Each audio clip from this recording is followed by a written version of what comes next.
پہلے سورہ فاتحہ کی درخواست عظیم شریف کے لیے کروں گا. ایک مرتبہ سے رحمت اور تین مرتبہ سے اخلاص کی تلاوت فرما کر شہید اللہ مصطفی شہید مطہری کی شخصیت کو سمجھنے کے لیے ہم کو پہلے یہ دیکھنا ہوگا کہ کس دور میں انہوں نے زندگی کی. اس دور میں دنیا کا حال اور خصوصاً ایران کا حال کیا تھا.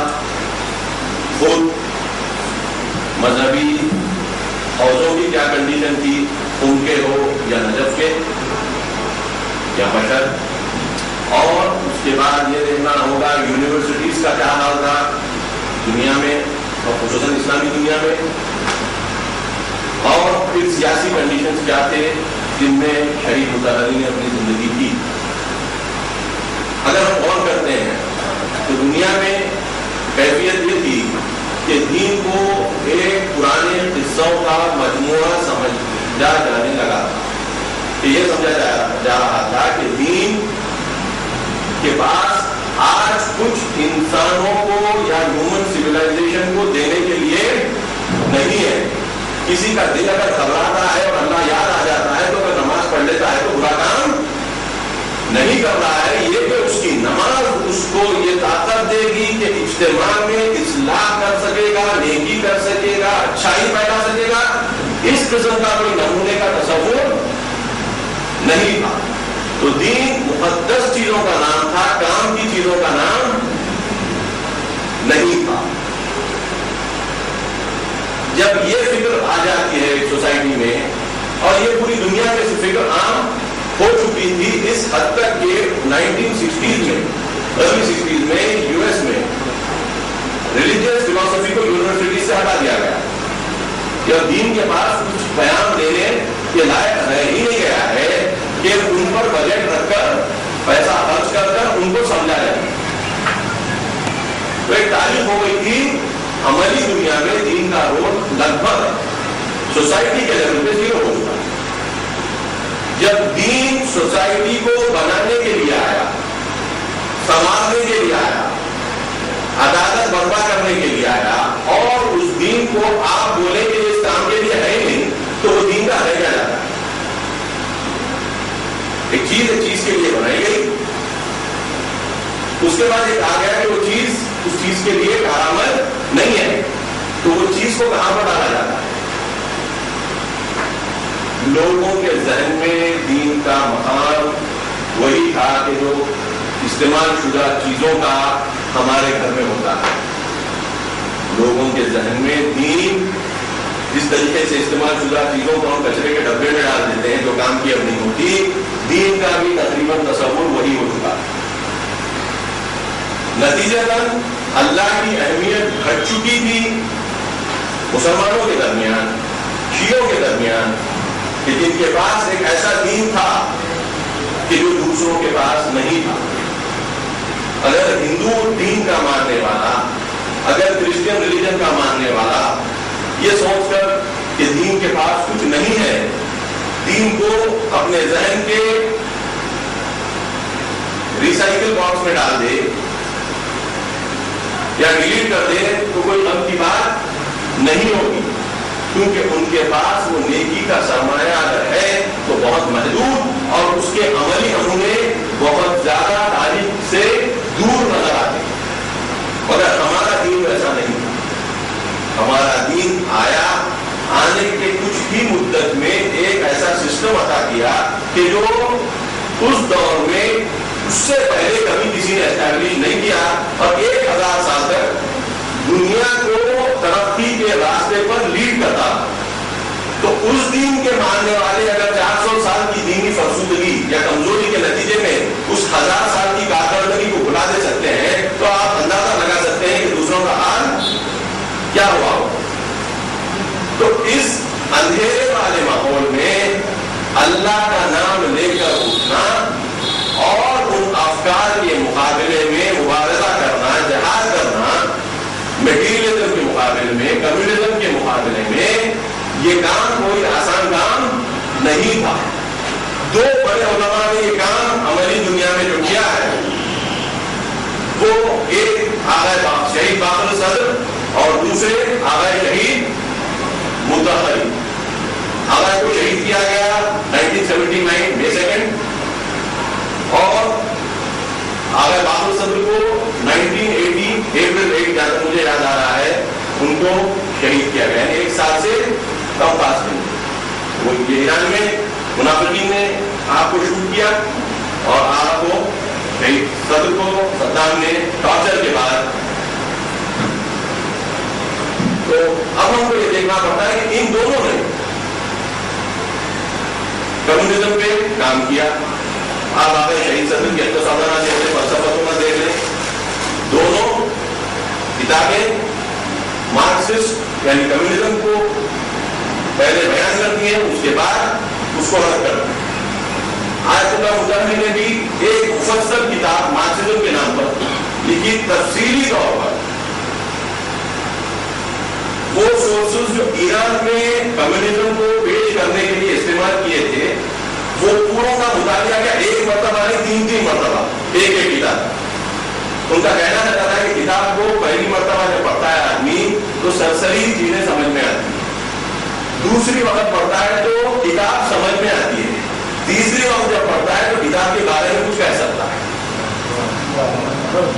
تو سرسری مطالعہ کر کر کتاب کو رد نہیں کرتے تھے.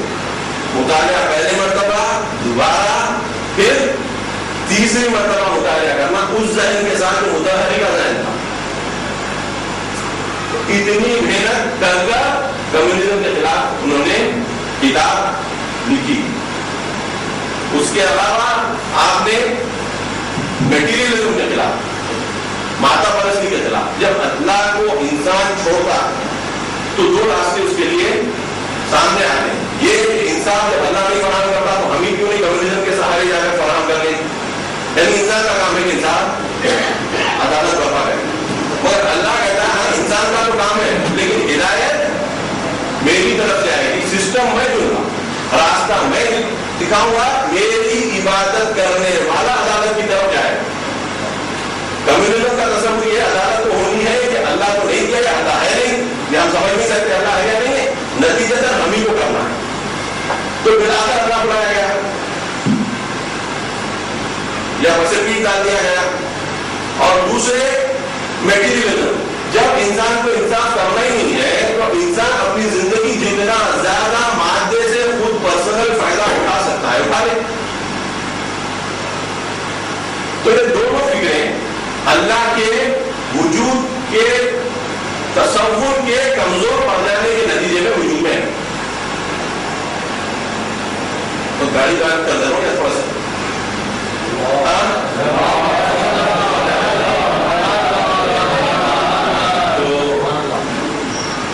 دونوں فکروں کو آپ نے اسلام کی دفاع کے خاطر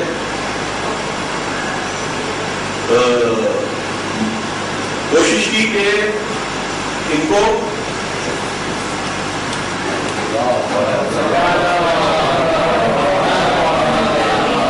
اسلام کی دفاع کے خاطر آپ نے ان دونوں افکار پر حملہ کیا. کمیونزم کے خلاف کتاب لکھی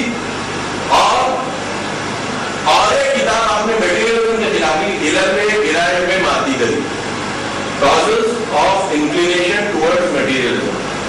وہ کیا اسباب ہیں, وہ کیا کازز ہیں کہ جو انسانوں کو یا انسانی معاشروں کو میٹیریلزم کی طرف کھینچتے ہیں. آج سے 20 سال پہلے ایک انگریزی ترجمہ میں نے ایران میں کیا تھا, توحید جو میگزین میں سیریل لائز ہو کر چھپ چکا ہے. تو آپ نے اس میں یہ بتایا کہ لوگوں کو صحیح طور پر دین بیان نہ کیا جائے, دین کا تصور غلط طریقے سے پیش کیا جائے, اور سائنس کی ترقی کے نتیجے میں جب محسوس ہونے لگے کہ یہ باتیں تو سائنس سمجھاتی ہے تو دین وہاں پر کمزور ہونا شروع ہوتا ہے. اللہ کے وجود کو معجزوں کے ذریعے سے ثابت کیا گیا. جب سائنس نے آ کر بتلایا کہ یہ معجزہ نہیں ہے, اس میں تو کاز اینڈ ایفیکٹ ہے, کوئی چیز اس سبب ہو رہی ہے, اس